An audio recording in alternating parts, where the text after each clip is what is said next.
महाराष्ट्राचे लाडके मुख्यमंत्री माननीय एकनाथ शिंदे साहेब यांनी पुढील 5 वर्षासाठी महायुतीच्या वतीने महत्त्वाची 10 वचने जनतेला दिली आहेत। लाडक्या बहिणींना प्रत्येक महिन्याला 2100 रुपये देण्याचे वचन, तसेच महिला सुरक्षेसाठी 25,000 महिलांचा पोलीस दलात समावेश करण्याचे वचन, शेतकऱ्यांना कर्जमाफी आणि शेतकरी सन्मान योजनेतून वर्षाला 15,000 रुपये तर MSP वर 20% अनुदान देण्याचे वचन, प्रत्येकास अन्न आणि निवारा देण्याचे वचन, वृद्ध पेन्शन धारकांना 2100 रुपये महिन्याला देण्याचे वचन,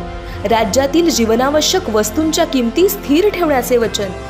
25 लाख रोजगार निर्मिती तसेच 10 लाख विद्यार्थ्यांना 10,000 रुपये विद्यावेतन देण्याचे वचन,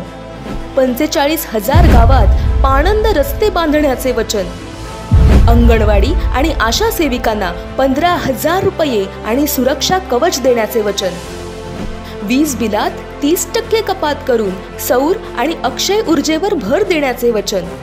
सरकार स्थापनेनंतर व्हिजन महाराष्ट्र 2029 100 दिवसांच्या आत सादर करण्याचे वचन देत महाराष्ट्राच्या सर्वांगीण विकासासाठी सरकार सदैव कार्यरत राहील असा विश्वास त्यांनी जनतेला दिला आहे। निवडणुकीत जिंकून जनतेची साथ, एकनाथ शिंदे घडवतील महाराष्ट्राचा सर्वांगीण विकास।